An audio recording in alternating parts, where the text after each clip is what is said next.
You're watching Loudmouths, brought to you by Cheapo Air. Hello and welcome to Loudmouths, the great debate presented by Cheapo Air. I'm Eamon McAnaney, happy to be joined by Chris Williamson. And Chris, when the NFL does return, the Giants are going to have another first-year head coach, while the Jets will have a head coach going into his second season. So which coach do you have more faith in, Adam Gase or Joe Judge? I think it's a no-brainer, Eamon. I got to go with Adam Gase. You look at this team last year, they were 1-7 at one point. Most teams will quit on their coach.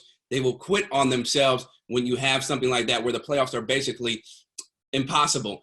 But they rallied. They won the 6 of their last 8 games. And that wasn't just because they were playing for their contracts, but they were playing for Gase. And the other aspect, I think, is we saw in the middle of the season how Gase really listened to what Sam Darnold said in some of those meetings that they had to really get a better understanding of what each other needs to do on the offensive side, what Darnold thinks worked better as an offensive game plan. And we saw that.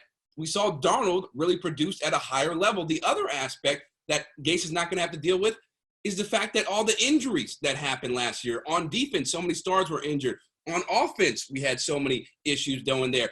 He's not going to have to deal with that. So for me, I've got a lot more confidence in Gase because I've seen what he's done when his back is against the wall. Joe Judge, I don't know who he is.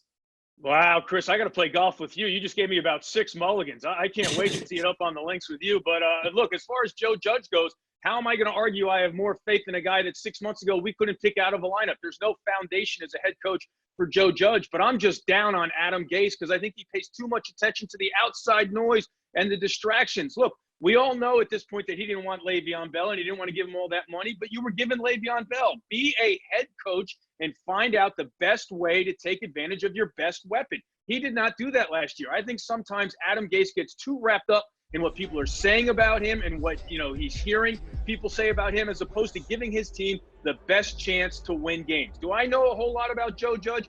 Obviously not. He knocked the press conference out of the park, but we've gone down that road before with guys like Derek Fisher. I like Joe Judge. I think he's a no-nonsense guy that is going to keep his nose to the grindstone and work on winning games. Adam Gase gets too distracted. He's all over the place worried, Chris, about what people are saying about him, and that's a recipe for disaster in the NFL. Hey, look, I can't argue with you there about him being way too concerned about the outside world. But maybe this time during the quarantine, this coronavirus period, will help him understand he should just lock into his team and keep everything inside so there are no leaks, there are no issues, and he'll lead his team to a Super Bowl title.